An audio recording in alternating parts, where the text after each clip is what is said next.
What's up, everybody? Josh Armijo here. I hope everybody's doing good and well and stuff. I got an album review to do for you, and I'm going to be talking to you about the new album from the band Spellcaster, entitled Spellcaster.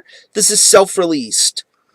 Now, if you're not too familiar with this band, they are based out of Portland, Oregon, and the best way to describe the sound of this band would be a very traditional, mythological styling of both heavy metal and speed metal. Very traditional kind of style. The first time I had ever heard of this band was back in 2012 when I saw them live for the first time. This was a little tour package that included a who's who of bands within both thrash metal, speed metal, and assorted other different genres, most notably bands like Ex Mortis, Witch Haven, Speedwolf, Bonded by Blood, and my very good friends in Hexlust. I saw Spellcaster, and I was really blown away by their set. Really energetic, very vibrant, a lot of great speed, and just some really awesome music. They even did a cover of Grim Reaper's See You in Hell, which I thought was very entertaining. And of course, seeing them live for the first time only piqued my interest in them, and of course, led me on to their 2011 release entitled Under the Spell. I thought that was a really fun album. I mean, the song Chainsaw Champion, it's probably one of my favorite songs of the genre, and they definitely pulled it off quite nicely, and I thought it was a really awesome release. I really hadn't heard too much from this band until probably later on towards the end of the year, when they decided to make a little bit of a shift change in their lineup. Different vocalist. One of their guitar players made the switch from being a guitar player to a vocalist, and the addition of a new guitarist and a new drummer, if I'm not mistaken. This is their sophomoric effort. This is their second full-length album, self-released, self-titled.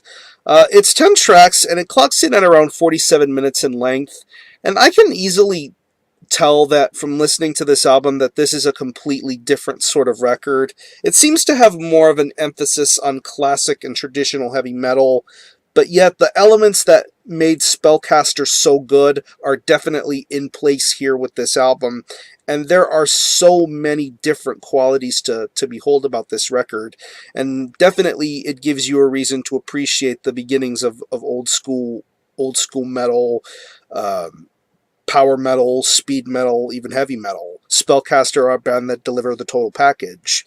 Like any release that Spellcaster put out, there is a lot of emphasis on songwriting and really catchy riffs, and there are plenty of them to be found throughout this entire album. I mean, songs like As Darkness Falls, Ghost of My Memory, to even a track like Haunted, you just get some really creative and energetic riffs. These riffs sound incredibly catchy, very vibrant, very hooky. I really love the way that the guitar sounds throughout this album, and even the solos shine nicely here.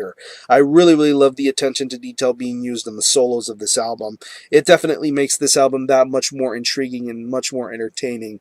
Once again, more of an emphasis on traditional heavy metal here, and I think it definitely works out quite nicely here. Bass-wise, I think the bass tone is very good, on point throughout the entire record, very audible, nice and clear and crisp. It definitely has that almost natural, traditional sort of tone when it comes to this album's production style. I think it's a very well done bass guitar performance, and once again, credit to whoever was behind mixing and mastering this album. I definitely think that it brings out the best in not only the bass guitar, but the actual guitars themselves. I think it sounds really awesome.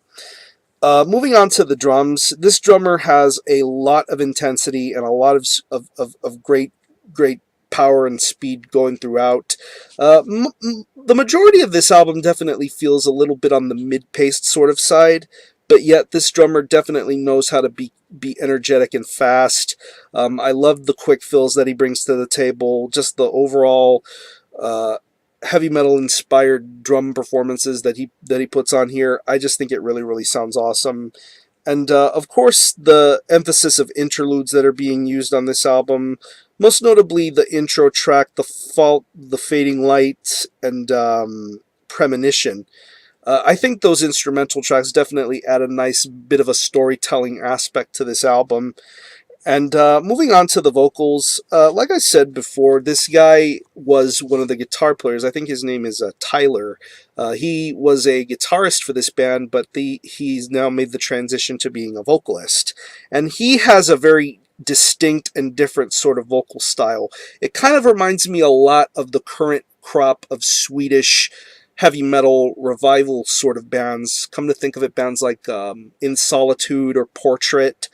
I think this guy has a really unique and very, very powerful kind of voice. He has some really good wails to him. Very good attention to the lyric deliveries. Just his singing. It just feels very catchy. It feels very, very human, and he definitely delivers a really, really awesome vocal performance. I think he's a much different vocalist as opposed to the original vocalist of this band. But yeah, I think Tyler does a really, really amazing job with with his vocal performance here, and something that I'm pretty sure fans of Spellcaster will appreciate as well. So, if you were a fan of the first Spellcaster album, I would definitely say give this album a shot. It's definitely much different than Under the Spell, but I think this is a style that they can definitely hone in on and become even greater than what they that are already setting out to be. I think there is a lot of great attention to detail, definitely respectful to its sources, lots of great heavy metal, speed metal, and even power metal sort of influences going on here. But yet, Spellcaster are definitely probably one of the best bands to pull off this sort of style quite well, and definitely this is probably one of the best heavy metal style releases to come out in 2014. I think this is a really solid album. So if I had to pick any favorite tracks, I would definitely have to say As Darkness Falls, Ghost of My Memory, Haunted, Runaway, and the closing track Voyage, which is probably around 7 minutes in length. So it flies by very, very good for a 46-minute record. It definitely holds your attention big time here. So I'm going to leave you a link in the description box to the Spellcaster Bandcamp page where you can stream this album in its entirety, hear it for yourself, and be your own judge as to whether you think it's worthy of being purchased or not. It is currently available as digital only. This was originally made into a CD version, which was about 100 hand-numbered copies. It has since sold out, but I am optimistic that there will be more physical copies of this available because I think it's definitely something that should be owned. And they will be hitting the road throughout the next couple of months. So if they happen to tour live near your city, definitely make an effort to go try and see them. So again, the album is Spellcaster by Spellcaster. This is self-released by the band. And as far as the score goes, I'm going to give this a very solid 8.5 out of 10. Really, really awesome heavy metal record from probably one of the best heavy metal bands to come out of the US right now. So support Spellcaster. I'm going to conclude this review. Thanks all for watching. Next show on my channel. And until the next time, I'm Miho.